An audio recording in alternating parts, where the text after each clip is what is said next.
പ്രിയമുള്ളവരെ, ദേവദാസൻ തിയോഫിനച്ചൻ്റെ 112-ാം ജന്മദിനമാണ് ജൂലൈ 20-ാം തീയതി.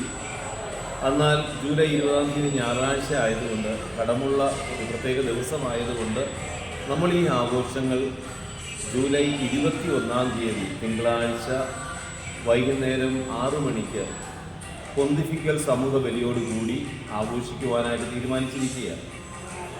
എല്ലാ വർഷവും ദേവദാസൻ്റെ ജന്മദിനം ആഘോഷിക്കുമ്പോൾ നമ്മളൊക്കെ ഒരു നിയോഗം ആഗ്രഹിച്ച് പ്രാർത്ഥിച്ച് ദേവദാസൻ്റെ മാധ്യസ്ഥത്തോട് ചേർത്ത് സമർപ്പിക്കുമ്പോൾ ഈശോ അതൊക്കെ നമുക്ക് നൽകിയ ഒത്തിരി അനുഭവങ്ങളുണ്ട്. ഈ പ്രാവശ്യവും ഈ 112-ാം ജന്മദിന ആഘോഷത്തിൽ പങ്കെടുക്കുവാനായിട്ട് നിങ്ങളെല്ലാവരെയും സ്വാഗതം ചെയ്യുകയാണ്. ഒരു നിയോഗം മനസ്സിൽ വെച്ചുകൊണ്ട് അന്നത്തെ ദിവസം ജൂലൈ 21-ാം തീയതി തിങ്കളാഴ്ച വൈകുന്നേരം 6 മണിക്ക് കപ്പൂച്ചിൻ ആശ്രമത്തിൽ, പൊന്നുലിനി കപ്പൂച്ചിൻ ആശ്രമത്തിൽ എത്തിച്ചേരുവാനായിട്ട് സ്നേഹപൂർവ്വം നിങ്ങളെ ഓർമ്മിപ്പിക്കുകയാണ്. മറക്കരുത്, ജൂലൈ 21 തിങ്കളാഴ്ച.